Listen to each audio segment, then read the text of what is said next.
इतनी तकलीफ़ में है कि इनसे उठ के भी नहीं बैठा जाता। उधर से टेस्ट करवाया चिताई लैब से, वो हमें सस्ता पड़ा। उधर से करवाया, वो उससे पता हमें लगा ये इसको कैंसर है।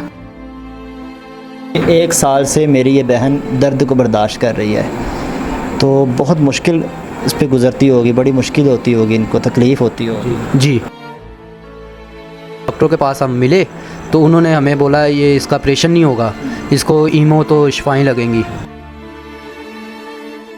मैंने कहा मेरी वाइफ बहुत परेशान है, बहुत तकलीफ़ में है, तो आपकी मेहरबानी होगी, आप ज़रा ना जल्दी हमें टाइम दे दें।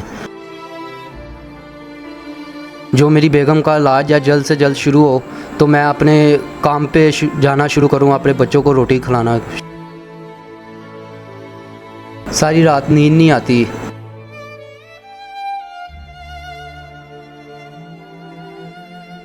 अस्सलाम वालेकुम जी, आप देख रहे हैं पाकिस्तान ऑन एयर और मैं हूं आपका होस्ट राना आफ्ताब। नाजरीन, इस वक्त आज के इस प्रोग्राम में हमारे साथ हमारे साथ बहन बैठी हुई है। इनको मुंह का कैंसर है। गुज़श्ता 3 माह से ना तो ये कुछ खा पा रही हैं, ना बोल पा रही हैं और ना ही कुछ पी पा रही हैं। इतनी तकलीफ़ में है कि इनसे उठ के भी नहीं बैठा जाता। इस वक्त भी हमने इनको यहाँ पे बड़ी मुश्किल से प्रोग्राम के लिए बिठाया हुआ है और साथ ही बिल्कुल इनके शोहर बैठे हुए हैं जो कि अपनी बेगम की इस बीमारी, अपनी बेगम के इस मर्ज़ की वजह से बहुत परेशान है। इनसे हम बात करते हैं और जानते हैं कि अपनी बेगम को इलाज के लिए कहाँ पे किस किस अस्पताल में लेके जा चुके हैं और अब तक क्यों ना इनकी बेगम का इलाज हो पाया। गुज़श्ता 3 माह से इनको कैंसर का मर्ज़ है, तो किस तरह से पता चला था कि आपकी बेगम कैंसर के मर्ज़ में है? हम ना शौकत खानम गए थे, उन्होंने जिल्द का टेस्ट बोला था हमें, तो वो ना हमारे पास इतने पैसे नहीं थे तो जो हम उधर से करवा सकें, तो हमने ना उधर से टेस्ट करवाया चिताई लैब से, वो हमें सस्ता पड़ा। उधर से करवाया, वो उससे पता हमें लगा ये इसको कैंसर है। उससे पहले कोई तकलीफ़ में थी या किसी किस्म का कोई ज़ाहिर हुआ था इनके मुंह से, किसी का कोई ज़ख़म या कोई दाना वगैरह? ज़ख़म था, जो छाला होता है ना वैसे था, ये तालू के अंदर था। अच्छा। तो हम आम डॉक्टरों से दवाई लेते रहे हैं। जब ज़्यादा ख़राब हो गया उन्होंने हमें बोला आप हॉस्पिटल में जाएं, तो हम हॉस्पिटल में गए हैं, उधर टेस्ट वगैरह करवाए हैं, तो उन्होंने कैंसर का बोला है। उससे पहले कितने टाइम से ये तकलीफ़ में है, कितने टाइम से ये दर्द में है? 1 साल हो गया। यानी कि 1 साल से मेरी ये बहन दर्द को बर्दाश्त कर रही है, तो बहुत मुश्किल इस पे गुज़रती होगी, बड़ी मुश्किल होती होगी, इनको तकलीफ़ होती होगी। जी, बहुत मसला होता है। ये अब शौकत खानम में गए हूँ, अभी तो उन्होंने हमें जवाब दे दिया, तो आप हम इधर इसका इलाज करते ही नहीं है, इस बीमारी का हमारे पास इलाज ही नहीं है। मुंह के कैंसर का वो कहते हैं हमारे पास इलाज ही नहीं है। इलाज ही नहीं है। शौकत खानम अस्पताल जाते हुए आपको कितना टाइम हो गया? हमें 2-3 महीने हो गए हैं। लगातार 2-3 माह से आप अस्पताल जा रहे हैं? जी। लेकिन वहाँ से आपको कोई किसी किस्म का रिस्पांस नहीं दिया जाता? जी, कुछ भी नहीं मिलता, वोकन क्लिनिक से ही हमें वापस भेज देते हैं। अच्छा, उसके बाद उन्होंने ये किसी और अस्पताल भेज दिया हो या कहा हो कहीं और आप चले जाएं इलाज के? हम केयर हॉस्पिटल में गए थे, रैवेंट के पास है, तो उन्होंने ना हमारे रिपोर्ट देखी, उन्होंने हमें म्यू हॉस्पिटल में भेज दिया, तो आप उधर से जाके इसके ना ऑपरेशन होगा, तो उधर से पहले ऑपरेशन करवाएं।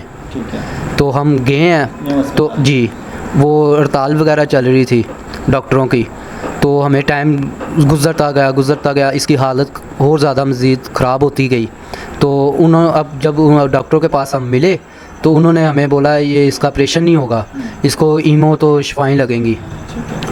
आप मेमो अस्पताल गए, पहले तो वहाँ पे हड़ताल चल रही थी जिस वजह से डॉक्टर्स हज़रात ही नहीं मिलते थे आपको। जब कभी किस्मत से आपको डॉक्टर मिले, डॉक्टर्स ने चेक किया तो उन्होंने कह दिया जी शुआएँ लगेंगी और इसका ऑपरेशन बाद में ऑपरेशन होगा। ठीक है, तो शुआएँ लगाई फिर उन्होंने? नहीं, हमें टेस्ट जो अभी बोला है उसको भी टाइम मिलना है, अभी टाइम लेके आना है, वो 2 हफ्ते का टाइम दे दे, 3 हफ्ते का दे दे, फिर मैंने अपनी वाइफ को लेके जाना है, उसका टेस्ट करवाना है, फिर ईमो लगेगी। अच्छा, किस किस्म का टेस्ट है ये? ईमो का छाती का है। ठीक है, ईमो का टेस्ट वो करेंगे? ये अपना ना छाती का टेस्ट होना है इसका। जी। ठीक है। तो फिर वो ये टेस्ट होगा तो इसको ईमो लगेगी। ठीक है। तो अभी तक उनकी जानिब से टेस्ट नहीं किया गया? नहीं, अभी तक नहीं किया गया। तो मेयो अस्पताल वाले ख़ुद करेंगे या उन्होंने बाहर कहीं का प्राइवेट क्लिनिक से करवा लें? अंदर से ही होना है। क्यों नहीं हो पा रहा? वो अभी उन्होंने टाइम देना हमें। अच्छा, अभी उन्होंने टाइम देना, और हमारी ये बहन गुज़श्ता 1 साल से इस तकलीफ़ को, इस दर्द को बर्दाश्त करी। आपने उनको कहा कि ये तो पहले ही बहुत तकलीफ़ में है? मैंने कहा मेरी वाइफ बहुत परेशान है, बहुत तकलीफ़ में है, तो आपकी मेहरबानी होगी, आप ज़रा ना जल्दी हमें टाइम दे दें। उन्होंने बोला ये हम सब मरीज़ के साथ ही है। अच्छा, तो आपको हम कैसे टाइम पहले दे सकते हैं? जो टाइम है वो उस टाइम पे ही आना पड़ेगा आपको। अगर आप हमारी इस बहन का इलाज करवाने के लिए प्राइवेट अस्पताल की जानिब रुजू करते हैं तो उनकी जानिब से आपको कितना ख़र्चा बताया जाता है कि इसके इलाज के लिए उतना ख़र्चा आपको चाहिए? हम ये केयर हॉस्पिटल में बोला है, तो उन्होंने कौन सा केयर हॉस्पिटल? ये जो रेमेंट के पास है, तो उन्होंने बोला ये 14 से 15 लाख रुपया आएगा इस पे खर्चा। अच्छा, उन्होंने आपको ये कहा कि 14 से 15 लाख रुपए खर्च आएगा इनके इलाज के लिए, तो आपके पास बिल्कुल भी नहीं है? हमारे पास बिल्कुल भी नहीं है। मैं 3 महीने से काम पे भी नहीं जा रहा। अच्छा, वैसे क्या काम करते थे आप? मैं मज़दूरी करता था। मज़दूरी करते थे, तो मज़दूरी करके तो घर का सर्कट भी बड़ी मुश्किल से चलता होगा, 2 टाइम की रोटी पकाना मुश्किल हो जाता होगा। जी। तो फिर अब क्या कहना चाहेंगे हुकूमत वक्त से, हुकूमत पंजाब से क्या कहना चाहेंगे? मैं यही हुकूमत से कहना चाहूँगा, वज़ीर आज़म से, जो मेरी बेगम का इलाज है जल्द से जल्द शुरू हो, तो मैं अपने काम पे जाना शुरू करूँ, अपने बच्चों को रोटी खिलाना शुरू करूँ। ठीक है, इनकी तकलीफ़ की वजह से, इनको जो दर्द है इस वजह से आप ड्यूटी पे भी नहीं जाते, आप दिहाड़ी पे भी नहीं जाते, ताकि इनको आपकी बहुत ज़रूरत होती है। तो ये सोती भी है कि नहीं, यानी कि इस कदर तकलीफ़ में है तो नींद आ जाती है इनको या नहीं?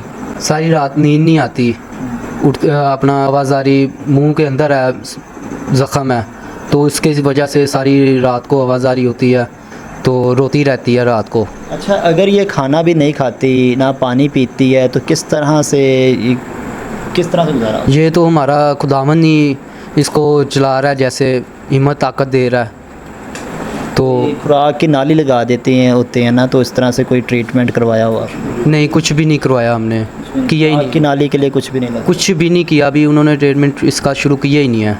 आज से 3 माह पहले इनको पता चलता है कि इनकी बेगम जिस तकलीफ़ में है उसको कहते हैं मुंह का कैंसर, और 3 माह से मुसलसल ये पाकिस्तान के बहुत से अस्पतालों के चक्कर लगाए हैं अपनी बेगम के हमरा के खुदारा कुछ तरस खाएं। कभी हड़तालें हो रही होती हैं, अगर हड़तालों के बाद अगर इनकी बारी आती है किस्मत से डॉक्टर के पास जाते हैं तो डॉक्टर्स की जानिब से इनको ये रिस्पॉन्स दे दिया जाता है। शौकत खानम गए हैं तो उन्होंने कहा है कि आप इनको मेयो अस्पताल ले जाएँ। मेयो अस्पताल गए हैं तो उनकी जानिब से कहा गया कि आप पहले इनकी चेस्ट का टेस्ट करवाएं। इन्होंने कहा कि चेस्ट का टेस्ट मुझे बता दें कब तक हो सकता है। उन्होंने कहा जी 1 से 2 वीक जी, हफ्ते 3 हफ्ते भी लग सकते हैं, 2-3 हफ्ते लग सकते हैं, और मर्ज़ी ये है कि जब हमारा दिल करेगा तब हम करेंगे। ठीक है, 2 से 3 हफ्तों का कहा गया, और 1 माह तो इनको हो गया। ये खुद मेयो अस्पताल के जो अमला है उनके मुंह की तरफ देख रहे हैं, और उसके बाद जब टेस्ट की रिपोर्ट आएगी तब इनका ट्रीटमेंट स्टार्ट किया जाएगा। अच्छा, मुझे बताइएगा हुकूमत वक्त से क्या कहना चाहेंगे आप? हुकूमत से यही कही जो डॉक्टर हैं उनके पास उनको बोलें इसका ट्रीटमेंट जो है जो जल्दी शुरू हो, तो आपका शुक्रगुज़ार होऊंगा। मैं आपको दुआएं देता हूँ, तो आप इसका, मेरी वाइफ का, मेरे बच्चों के सर पे इसका साया रहे। कितने बच्चे हैं आपके? मेरे 2 बेटे हैं। अच्छा, 2 बच्चे हैं जो इस वक्त सो रहे हैं? जी। तो उनको भी पालना साथ है तो बड़ा मुश्किल होता होगा, बच्चों को भी देखना साथ, बेगम को भी देखना? जी, बहुत मुश्किल होता है। हॉस्पिटल में भी मैं अपने छोटे बेटे को साथ लेके जाता हूँ हॉस्पिटल, तो फिर भी नहीं हमारी उधर सुनते ही नहीं है। जिस इलाके में आप रह रहे हैं यहाँ से राना मुबशर इकबाल हैं जो कि हुकूमती नुमाइंदा यहाँ से, तो उनकी तरफ आपने रजू किया, कोई रिक्वेस्ट की हो या किसी किस्म का कोई राब्ता हो पाया उनकी तरफ? नहीं, कोई रास्ता नहीं हो पाया। आप कोशिश कर रहे हैं? जी। वो यहाँ पे विज़िट के लिए नहीं है? नहीं, कोई भी नहीं आया। तो इनके मुंह से ब्लडिंग वगैरह भी होती है? जी, ये ऊपर से भी ब्लड निकलता है, बाद में जो हल्की सी चोट भी लग जाए, हाथ लग जाए जी, तो अंदर से बहुत ब्लड निकलता है, बोटियाँ भी निकलती हैं। बहुत तकलीफ में? जी। 1 साल से हमारी ये बहन कैंसर की तकलीफ़ में हैं, बहुत मुश्किल से ज़िंदगी गुजार रही हैं, ना कुछ खा सकती हैं, ना कुछ पी सकती हैं और ना ही बोल सकती हैं। इस तकलीफ़ की वजह से, इस दर्द की वजह से सारा रात रोती रहती हैं, दिन को भी जागती रहती हैं। और मेरे ये भाई, पाकिस्तान का कोई ही ऐसा अस्पताल होगा जहाँ पे इनको इनके इलाज के लिए नहीं लेके गए, और इनका कहना ये है कि मुझे तकरीबन 4-5 माह हो गए मैं लेके जाता हूँ, मुझे किसी तरफ से कोई रिस्पॉन्स नहीं दिया जा रहा है। और एक तरफ तो इनको संभाल रहे हैं, साथ 2 छोटे मासूम बच्चे हैं, उनको भी संभालते हैं। बड़ा मुश्किल हुआ पड़ा इनके लिए। इनकी वजह से, इनकी बीमारी को लेके अपनी जो भी जॉब करते हैं, दिहाड़ी पे जाते हैं, वो भी नहीं जा पा रहे। इनकी हुकूमत वक्त से सिर्फ ये रिक्वेस्ट है, खुदारा हम लोगों पे रहम किया जाए। ख़ासकर हुकूमत पंजाब चीफ़ मिनिस्टर मरीम नवाज़ साहबा से इनकी हाथ जोड़ के यही रिक्वेस्ट है कि हमारे पास ना तो पैसे हैं कि हम प्राइवेट इलाज करवा सकें, और ना ही हमारे पास इस कदर रिसोर्सेज है कि हम गवर्नमेंट अस्पताल में कुछ सिफारिश ही दे दें, क्योंकि वैसे तो उनको हम पे रहम आ नहीं रहा, क्योंकि ऐसी सिफारिश दे दें कि वो हमारा इलाज करवा सकें। हमारे पास सिर्फ एक ही है आसरा, आप पे ही हम लोगों की उम्मीदें हैं। तो आपसे मेरी ये रिक्वेस्ट है कि इनकी हेल्प की जाए। पाकिस्तान ऑन एयर के इस प्लेटफार्म से राना आफ्ताब को दें इजाज़त।